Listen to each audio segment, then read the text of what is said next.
हमने फरहान और जावेद से मुलाकात करने की कोशिश की, मगर उन्होंने बात करने से भी इनकार कर दिया।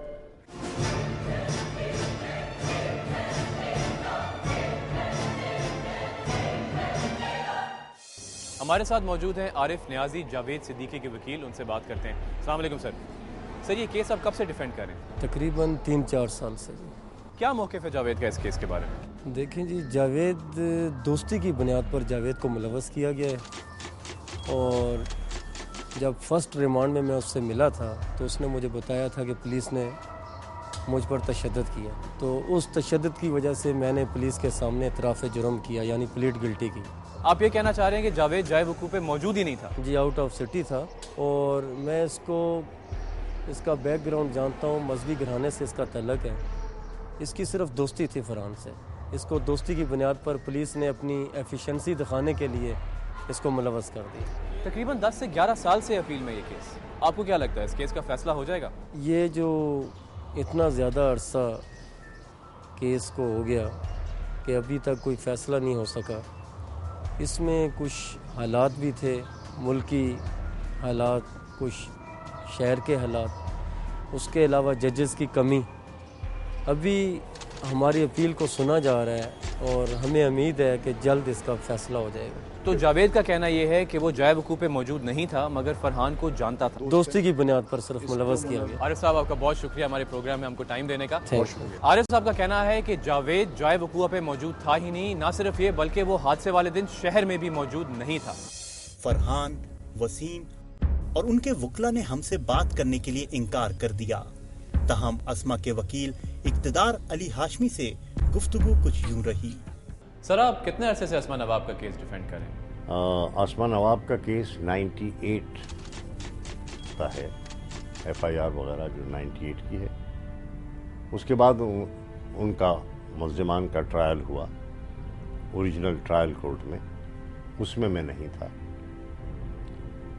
बाद में 99 में जो जजमेंट हुआ ट्रायल कोर्ट से, उसकी अपील फाइल हुई जी, और जितने मुल्ज़िमान थे सब ने अपीलें फ़ाइल की जी, जिसमें अस्मा नवाब को भी बदकिस्मती से सज़ा हुई और उसने भी अपनी अपील फ़ाइल की।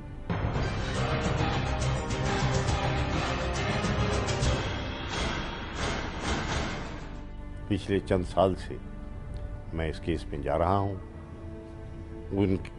कई मरतबा हियरिंग्स हुई, लेकिन ये कि कोई नतीजा नहीं निकला। लेकिन एक स्टेज पर 2 जज साहिबान, जस्टिस अली साइंडिनो मेतलो ने सबको एक्विट किया, लेकिन दूसरे जज जो साथ बैठे थे, और साथ जब बैठते हैं 2 जज हाई कोर्ट में, तो वो DB कहलाते। अगर वो दोनों जजमेंट से एग्री कर लें तो जजमेंट अनाउंस हो जाता है, लेकिन अगर दोनों में इख्तलाफ हो कि एक जज एक्विट करता है, दूसरा जज ट्रायल कोर्ट के ही जजमेंट को मेंटेन करता है, तो फिर डिफरेंस ऑफ ओपिनियन हो गया।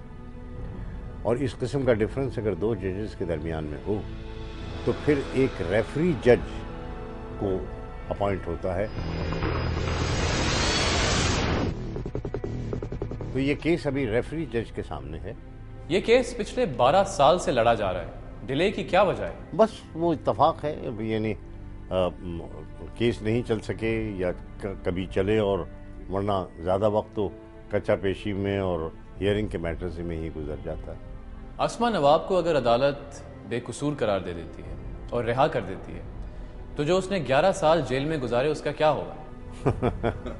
इसका हिसाब तो कोई भी नहीं दे पाता भाई जी।